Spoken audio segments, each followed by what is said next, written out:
Bem, para quem não está entendendo nada do motivo de eu criar esse vídeo, assista o vídeo, vai ficar no card aí.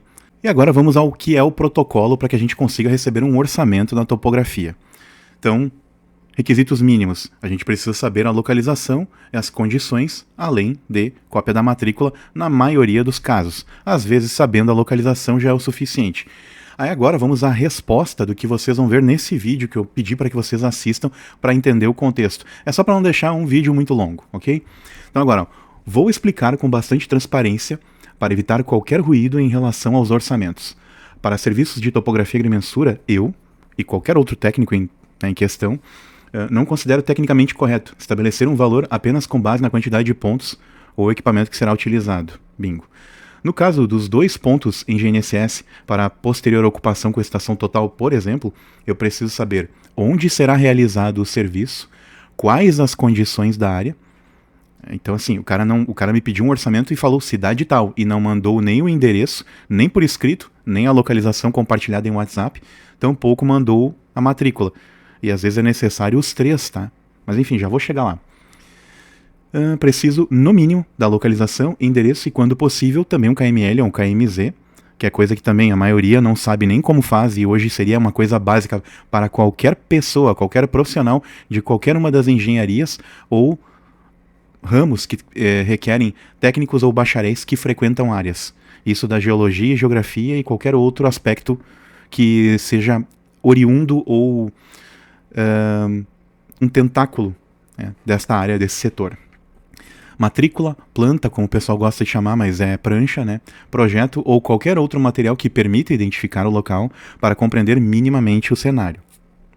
Não adianta o cara me dizer em tal cidade não passar o endereço e dizer que o terreno tem 200 metros quadrados, tá? Mas aclive, declive, tal. E aí outra, eu pedi para a pessoa, para o rico cidadão, passar, então, que fosse a foto, né?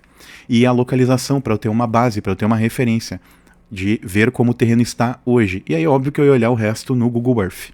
Bem, isso é importante porque, para que eu coloque 2 pontos em GNSS, pode ser uma atividade completamente diferente dependendo do local. Olha aí, ó, o texto depois diz exatamente o que eu acabei de falar para vocês. Pode ser uma área aberta com excelente visibilidade do céu, ou pode ser uma área com edificações, árvores, vegetação, obstáculos, estruturas metálicas, taludes, interferências e outras condições que podem dificultar ou inviabilizar determinados procedimentos de rastreio e posicionamento. E isso tanto na área quanto nas áreas na volta, elas também podem acabar impedindo o trabalho. Além disso, existe o deslocamento, acesso, condições de campo, necessidade ou não de reconhecimento prévio, possibilidades de implantação de pontos e outros fatores que fazem parte da composição do serviço. Por isso, preciso fazer uma observação sobre a forma com que esses orçamentos estão sendo solicitados. O valor deve ser consequência da análise do serviço e não do ponto de partida de contratação, né? Ou seja, eu tenho que analisar as informações para depois passar o orçamento, e não ele saber o valor sem eu nem ter visto nada da área. Beira a insanidade essas coisas. Quando se pergunta primeiro quanto você cobra, e somente depois se procura entender o que efetivamente será ou deve ser executado, corre-se o risco de estabelecer um preço sem conhecer as condições que serão encontradas no campo. Aí agora, vou clicar aqui para subir um pouco mais, deixar mais à altura dos meus olhos aqui. Infelizmente, este comportamento se tornou relativamente comum no nosso setor.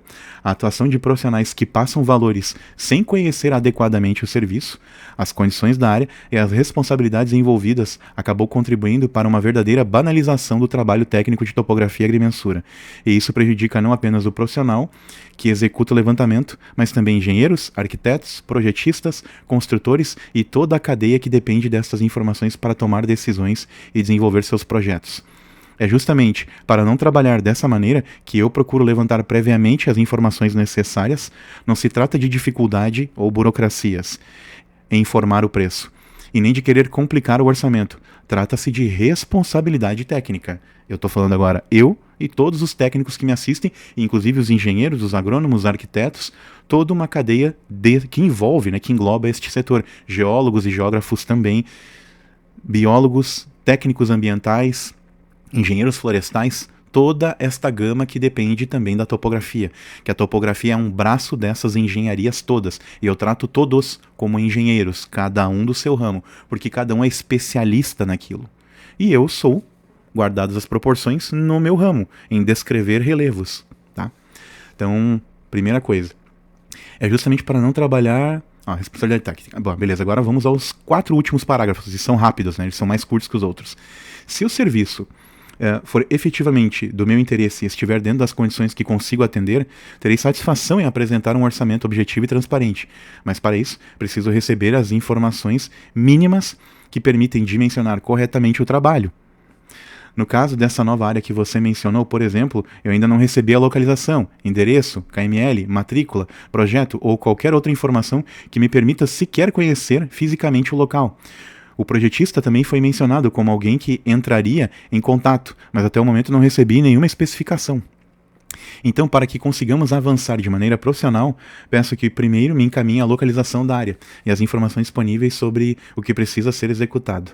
Além disso, consigo avaliar as condições, definir a metodologia adequada e então apresentar o valor correspondente. Prefiro trabalhar desta forma porque, quando assumo o serviço, quero ter condições de entregar aquilo que será exigido posteriormente.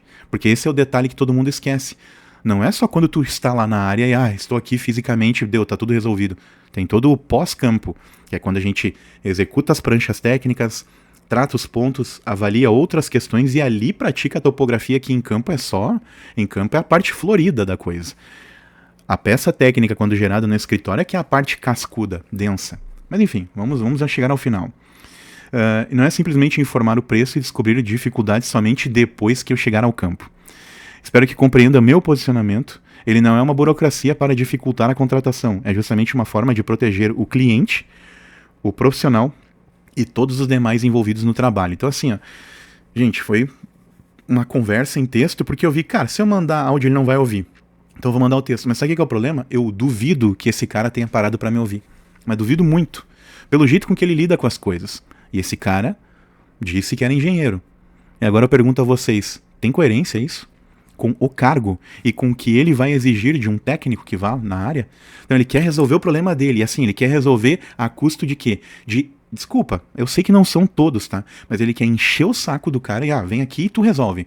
E aí fica lá sapateando, pisando, né? Lida com o cara com cordialidade, quando o cara vira as costas, dá tapinha nas costas do cara na saída, depois fica falando mal do técnico em campo.